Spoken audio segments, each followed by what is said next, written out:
Biology का प्रथम video है, इसलिए हम इसमें आपसे थोड़ी बहुत चर्चा करेंगे। इसके बाद जितने भी वीडियो आएंगे, ज़्यादा से ज़्यादा 7 वीडियो आएंगे, उसमें हम आपसे चर्चा नहीं करेंगे। आप सभी जानते हैं हम फालतू की बातें नहीं करते हैं।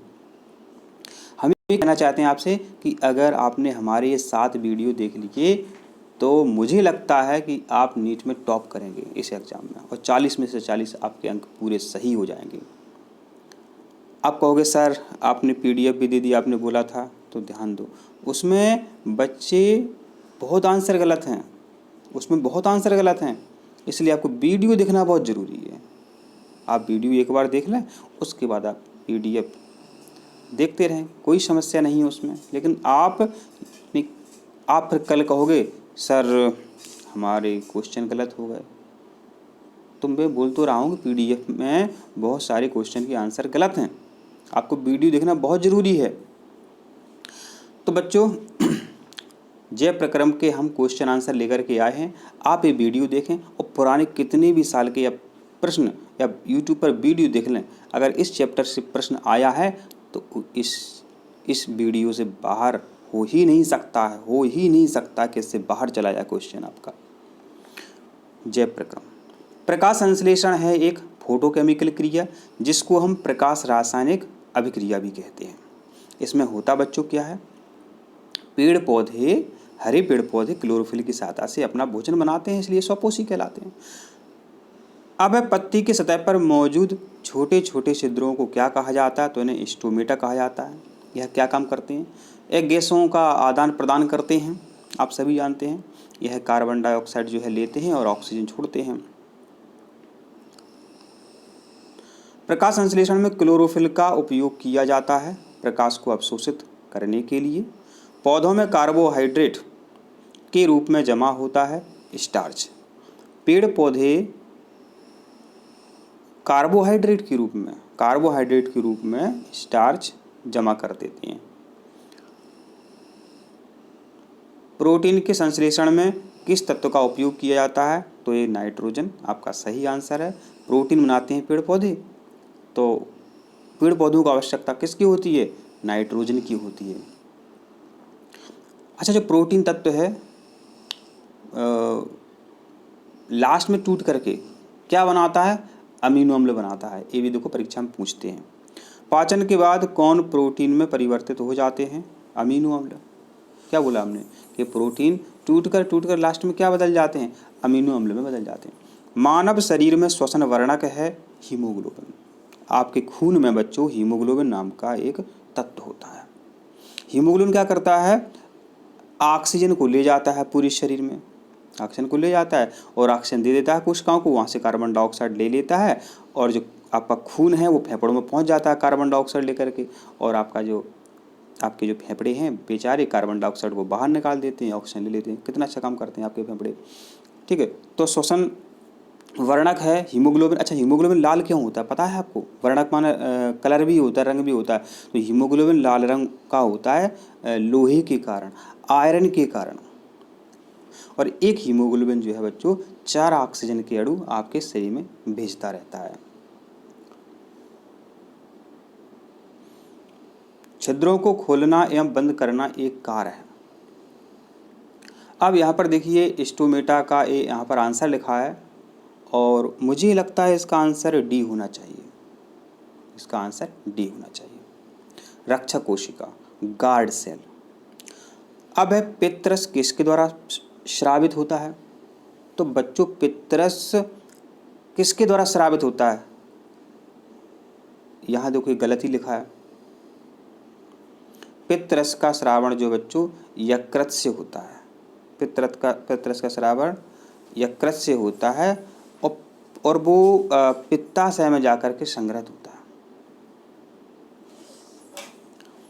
पित्रस किसके द्वारा स्रावित होता है,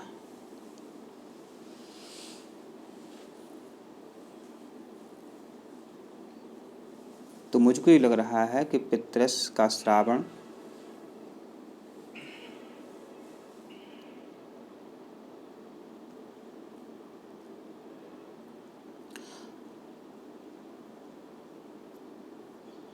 अग्नाशय से होता है, ये सही है।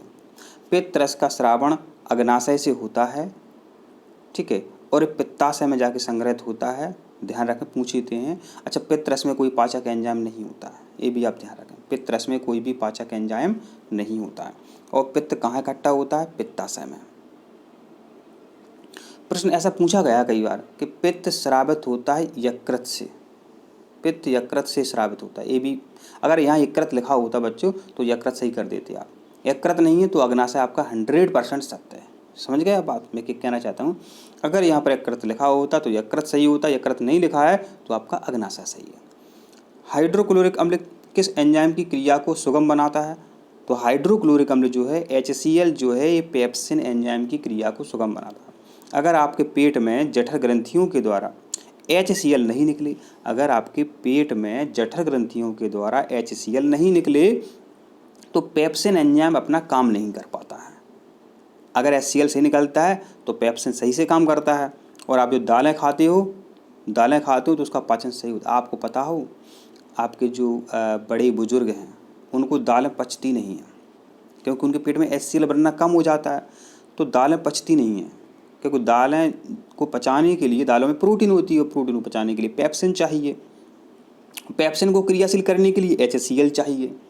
हालांकि इसकी बोतल आती है, वो छोटी सी आती है, उस बोतल को डॉक्टर दे देते हैं सिरप के रूप में। इसको लेने से भयंकर भूख लगती है, एक दिन में आप पता नहीं कितनी रोटी खा जाओगे। इससे आपका वज़न है एकदम से बढ़ता है वज़न आपका, मोटे हो जाओगे आप। अगर आपने HCl वाली सिरप ले ली बाज़ार से, यहाँ ध्यान देना, आपके लैब में रहती है वो तो बहुत ख़तरनाक है, एक बूंद ही खतरनाक है। डॉक्टर साहब को सिरप देते हैं, उसमें HCl होता है जो पेप्सिन को सक्रिय करता है।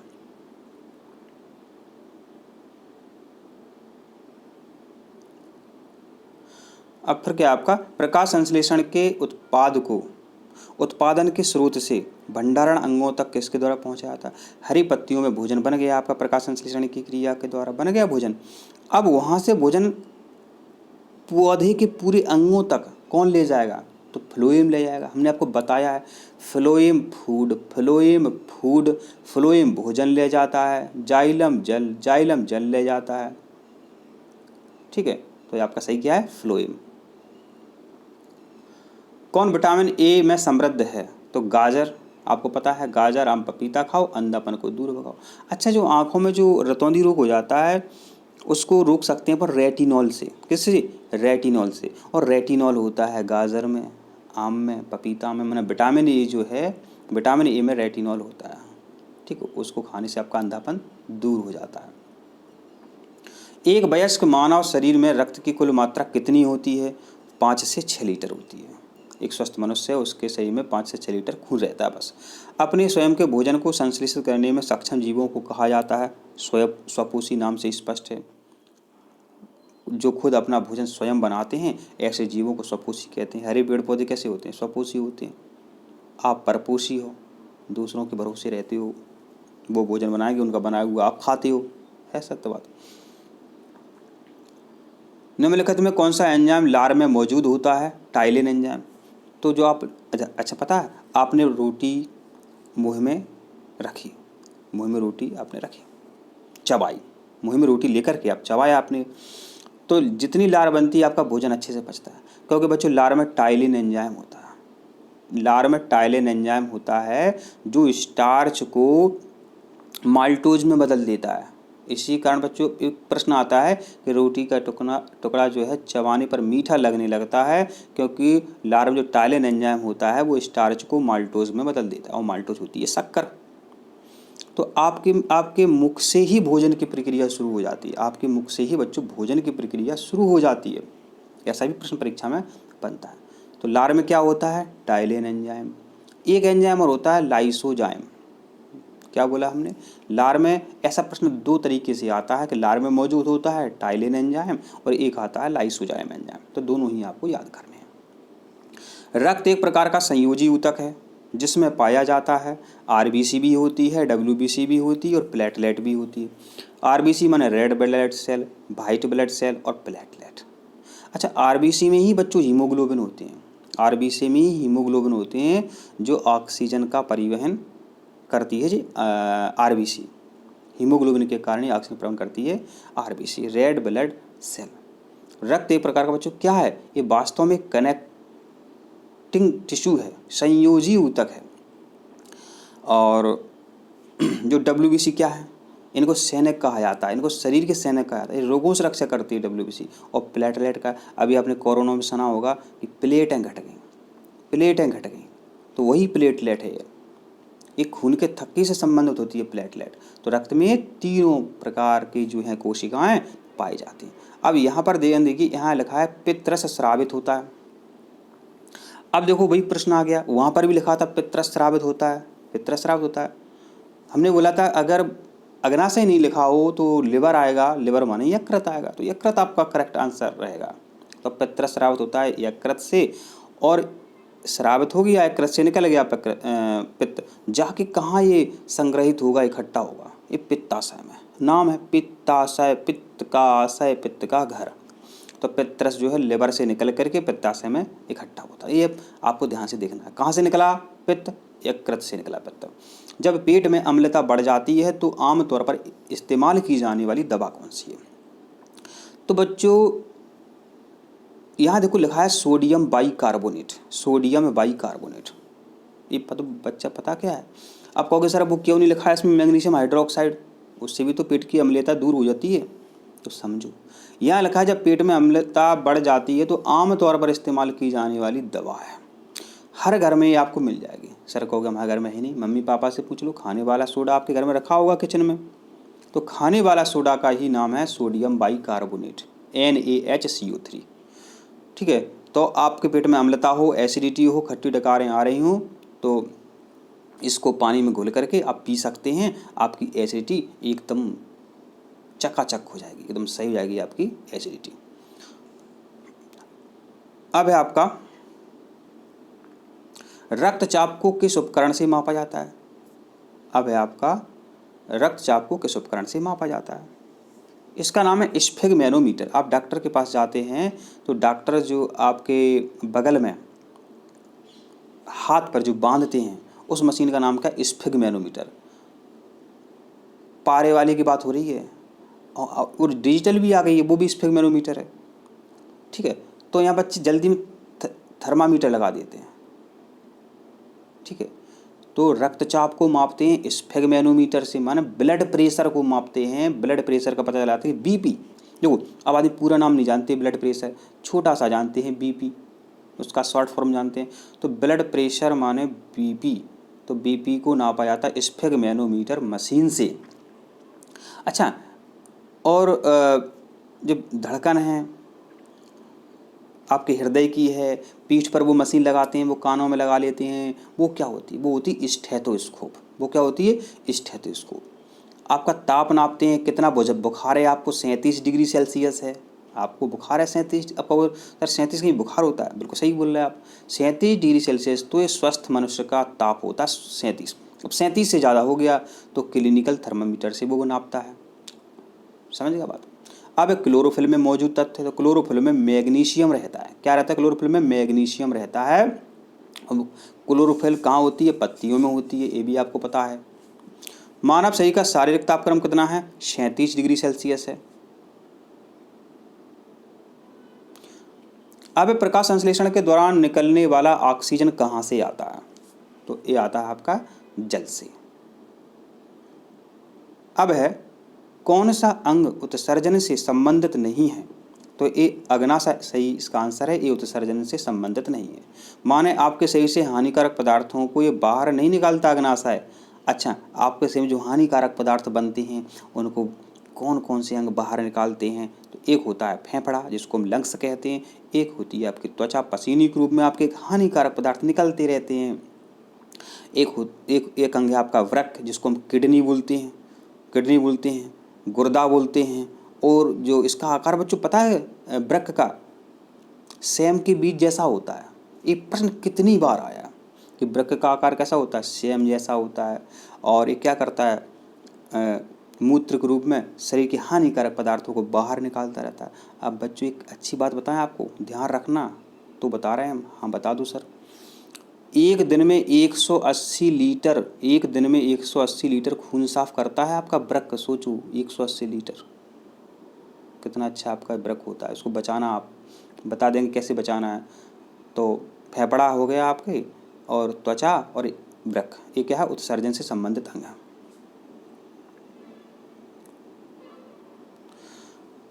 प्रकाश संश्लेषण की दर को सीमित करने वाले कारक हैं प्रकाश की तीव्रता और तापमान। एंजाइम की भूमिका हमारे शरीर में किस रूप में होती है? तो इसका सही उत्तर है आपका जैव उत्प्रेरक के रूप में। आमाशय के जठर रस में पाए जाते हैं। आगे देखो, आमाशय माने पेट, पेट जानते ही होंगे। तो पेट में जो जठर रस निकलता है, ठीक, उस जठर रस में क्या होता है? हाइड्रोक्लोरिक अम्ल होता है। Very important. आमाशय में क्या, कौन सा अम्ल निकलता है? ऐसा ही पूछ लेते हैं, शॉर्ट पूछ लेते हैं कि आमाशय में कौन सा अम्ल निकलता है? हाइड्रोक्लोरिक अम्ल, इसको HCl कहते हैं। अच्छा, HCl से फ़ायदा क्या है? अगर HCl निकलता है तो प्रोटीन का पाचन अच्छे से होता है, क्योंकि वो पेप्सिन एंजाइम अपना काम करने लगता है अगर आपके शरीर में HCl बन रहा है। अब है, हरे पौधे रात में किस गैस का उत्सर्जन करते हैं? यहाँ लिखा हुआ ऑक्सीजन, जबकि मुझे लगता है इसका आंसर होना चाहिए बी, कार्बन डाइऑक्साइड। क्योंकि हरे पेड़ पौधे रात में जो श्वसन, दिन में क्रिया होती है, वो जो रात में श्वसन होता है उनका, वो विपरीत होता है। तो मुझे लगता है इसका आंसर बी होना चाहिए, कार्बन डाइऑक्साइड। अच्छा, सही है, ए ही सही है। हरे पौधे रात में किस गैस का उत्सर्जन करते हैं? देखो हरे पौधे, देखो दिन में वो ऑक्सीजन गैस का उत्सर्जन करते हैं हरे पेड़ पौधे, और रात पूछिए, रात में कार्बन डाइऑक्साइड गैस का उत्सर्जन करते हैं। तो ध्यान दें, हरे पेड़ पौधे आपके पास, अपने आप आसपास हों, रात के समय जब आप उनके नीचे बैठे होंगे तो आपको गर्मी लगेगी। और आप सभी जानते हैं जो कार्बन डाइऑक्साइड गैस है एक ग्रीन हाउस प्रभाव गैस है, ये गर्मी दिखाती है। तो कार्बन डाइऑक्साइड गैस का उत्सर्जन करते हैं रात में हरे पेड़ पौधे, ये आपको ध्यान रखना है। तो इसका आंसर बी करेक्ट होना चाहिए। अब है, क्षुधांत्र का कार्य है, माने छोटी आंत्र का कार्य है। क्या कार्य है इसका? कार्बोहाइड्रेट का पाचन करना। छोटी आंत्र का क्या काम है? कार्बोहाइड्रेट का, वो वसा का, प्रोटीन का और कार्बोहाइड्रेट का पाचन करना। ध्यान रखें, छोटी आंत्र का क्या काम है? इसका ऑप्शन जो डी है वो एकदम करेक्ट है। वसा का भी पाचन करती है, प्रोटीन का भी करती है छोटी आंत्र, और कार्बोहाइड्रेट का, प्रोटीन का। वसा, प्रोटीन और कार्बोहाइड्रेट और पाचन और प्रोटीन का पाचन छोटी आंत्र करती है, क्षुधांत्र करती है। रुधिर या रक्त है, क्या है? तरल संयोजी ऊतक है, ये अभी अपन देख चुके हैं। मनुष्य में पाचन की क्रिया आरंभ होती है, कहाँ से होती है? तो सबको पता है मुख से ही शुरू हो जाती है, क्योंकि मुख में लार निकलती है। लार में टाइलिन एंजाइम होता है, लाइसोजाइम एंजाइम होता है, ठीक है। मछलियों में श्वसन कार्य होता है क्लोम के द्वारा, जिसको हम गिल भी कहते हैं। मछलियों में श्वसन कार्य क्लोम, गिल के द्वारा होता है, और मनुष्यों में फेफड़ों के द्वारा होता है। बड़ी आंत का पिछला भाग क्या कहलाता है? मलाशय कहलाता है। तो यह आपके बहुत अच्छे क्वेश्चन हैं, आप सभी अच्छे से देखें। और अब है, प्रकाश संश्लेषण के प्रक्रम में कार्बन डाइऑक्साइड का क्या कार्य है? तो देखो, हरे पेड़ पौधे प्रकाश संश्लेषण की क्रिया करते हैं क्लोरोफिल की सहायता से। क्या करते हैं? कार्बन डाइऑक्साइड और जल लेते हैं, और आपका ग्लूकोज बन जाता है C6H12O6। समझ रहे हैं बात? तो जो पेड़ पौधों ने लिया, क्या लिया या क्या ली? कार्बन डाइऑक्साइड गैस ली। वो सत्य बात है कि नहीं है? तो यही लिखा है इसमें। और क्या बना? कार्बोहाइड्रेट बना। तो कार्बन डाइऑक्साइड से क्या बनता है? कार्बोहाइड्रेट बनता है। अब हरे पत्तियों में, ठीक है, हरी पत्तियों में उपस्थित मंड परीक्षण में किस विलयन का उपयोग किया जाता है? तो आयोडीन का उपयोग किया जाता है। कौन सा जीव भोज्य पदार्थ का विघटन ही कर देते हैं और तब उसका अवशोषण कर देते हैं? मशरूम। देखो बच्चों, क्या है, जैसे कवक हैं, मृतोपजीवी हैं ये कवक, ये क्या है, सड़े गले पौधे होते हैं, मृत जीव होते हैं, ठीक है, तो उनसे ये भोजन प्राप्त करते हैं, कवक, मशरूम। ऐसे आपने बरसात के दिनों में देखा होगा, लकड़ियों पर कुकुरमुत्ता देखे होंगे आपने, रात भर में ही उत्पन्न हो जाते हैं, बड़े बड़े हो जाते हैं। तो जो मशरूम है, जो कवक है, जो कुकुरमुत्ता है, ये क्या है, ये ऐसा जीव है जो भोज्य पदार्थ का को विघटित ही कर देते हैं, भोज्य पदार्थ का विघटन ही कर देते हैं और तब उसका अवशोषण करते हैं। अमीबा अपने भोजन को किसकी सहायता से पकड़ता है? तो इसका सही उत्तर है कूटपाद की सहायता से अमीबा अपना भोजन पकड़ता है। पैरामीशियम एक कोशिकीय जीव है, अमीबा भी एक कोशिकीय जीव है। क्षुधांत्र के आंतरिक स्तर पर अनेक उंगली जैसे छोटे छोटे प्रवर्ध होते हैं, इन्हें क्या कहते हैं?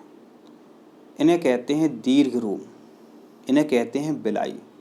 अंग्रेजी में देख लेना, उसमें बिलाई किस में लिखा है, ठीक है। अब पता नहीं है दीर्घरोम सही है क्या है, लेकिन आंसर इंग्लिश में इसका बिलाई है। छोटी आंत्र होते हैं तो उंगली ऐसे प्रवर्ध होते हैं, उन्हें बिलाई कहते हैं। ये भोजन का अवशोषण ज़्यादा करें इसलिए बिलाई होते हैं। मांसाहारी की क्षुधांत्र होती है छोटी, शाकाहारी की क्षुधांत्र होती है लंबी। ऐसे अपन लोग शाकाहारी हैं, अपनी छोटी आंत्र है वो लंबी होती है। देखो यहाँ तो कितना अच्छा प्रश्न बना आपका। बड़ी आंत है, आपको लगेगा बड़ी आंत बड़ी है, अरे बड़ी तो लेकिन लंबी नहीं है। छोटी आंत भले ही नाम छोटी आंत है लेकिन बहुत लंबी है। पाचन तंत्र का सबसे बृहत अंग होता है यकृत। अब यहाँ ध्यान दो, अपने शरीर में भोजन का पाचन हो या दवाई खा रहा है उनका पाचन हो, तो सबसे ज़्यादा पाचन का जो काम करता है वो बच्चों लिवर होता है। लिवर जो है आपसे लब करता है, लिवर जो है आपसे बहुत लब करता है, इसलिए लिवर का नाम लिवर रखा है। जो आपसे लब करेगा वो आपके लिए बहुत कुछ करेगा।